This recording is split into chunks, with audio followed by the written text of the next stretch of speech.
The Nameless File. I've spent the last decade working with wires, tapes, and punch cards. My name is Thomas Wren, and in 1930, I was hired to maintain the data cores of a government research facility that no longer existed on any official records. It was called Argonne Hall. A monolithic building of steel and stone on the edge of the city, veiled in fog and bureaucracy. They said we were digitizing census data. What we were actually doing, I still don't know. Not really. It began on a Tuesday. January 14, 1930. The storm had knocked out the power again. I was in the server vault, though back then, we didn't call them servers. Rows of metal cabinets thrumming with heat and a low mechanical hum. I was rerouting connections when I found it, a corrupted tape reel labeled in uneven type, noid.file/df13. There was no department reference. No time stamp. No operator log. Just one word, in red ink, stenciled across the header, restricted. Naturally, I loaded it. The file wasn't readable at first. The machine kept spitting back error codes, until I noticed something. The data wasn't in standard punch. It was encoded in a cipher I'd seen once in an old patent document buried deep in the archives, the Argus cycle. A short-lived encryption standard designed to prevent data leakage between departments. I wrote a decryption script, basic, just enough to parse for readable strings, and within minutes, the printer whirred to life. Incident log forecast, January 18, 1930, time 1814, subject, David Call, 32, cause, electrocution, unshielded terminal. Location, Argonne Hall, Level B. David Call was one of ours. Maintenance, like me. Always singing some half-remembered war tune. I didn't think much of it at first, some leftover test file, maybe. A simulation. Until he died. Exactly as described. It happened 3 days later. A short burst in the power line sent a charge through an uninsulated terminal. David had been standing too close. The report said it was an accident. But I remembered the log. I remembered the time. The location. Everything matched. I tried to dismiss it. One coincidence doesn't make a pattern. But when I returned to the file the next night, it had updated.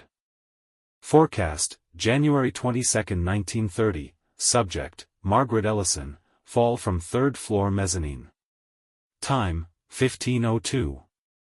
Margaret. She was a data typist. Quiet, always wore gloves. I didn't know her well. On the 22nd, I deliberately stayed near the mezzanine, watching. And at exactly 15:02, I saw her fall. No one could explain it. No one pushed her. No signs of struggle. Her hands slipped, they said. Wet boots. A tragedy. But I knew. The file had a rhythm to it. It updated every 4 days. Each new name was someone I recognized. A janitor. A systems analyst. A courier. All deaths described in clinical detail, each one inevitable. I stopped sleeping. I printed each entry and filed them in a locked drawer at home. Every time I reported a machine error, or rewired a panel, I found myself flinching at every spark, every flicker of light. I didn't know whether I was discovering the future, or causing it. That thought ate at me. On February 1st, I made a decision. I wrote my name on a blank card and fed it into the decoder system, rerouted to the same input port where the nameless file drew its queries. I didn't expect anything to happen. But when I checked the file the next morning, it had changed again. Forecast, February 3, 1930, subject, Thomas Wren, system collapse, vault lockdown. Cause, oxygen deprivation. That was me. That was in 2 days. I tried everything. I shut down the vault system. I removed my credentials from the roster. I even filed a false transfer request to the secondary site in Chicago. But the paper never left the outgoing tray. Someone, something, was stopping it. And then I realized, it wasn't predicting the future. It was writing it. The file didn't exist in any system we controlled. It wasn't stored on tape, or wire, or punch. It was embedded in the facility itself. Maybe the machine. Maybe the walls. Maybe something deeper. Every time I accessed it, it grew, more accurate, more confident. By February 2nd, it was listing events days in advance. Not just deaths now. Fire drills. Pipe bursts. Weather. The mayor's resignation. A factory strike on the West End. It knew everything. Before it happened. I had to act. At dawn on the 3rd, I took the elevator down to level B. I brought an axe, a bottle of oil, and a short fuse. My plan was simple: destroy the real reader. Melt the housing. Corrupt the input relay. If I couldn't delete the file, I'd at least sever its access. I stood in the server vault, listening to the hum of static. That's when I heard it. A whisper, barely audible, coming from the central tape spindle. It wasn't a voice exactly.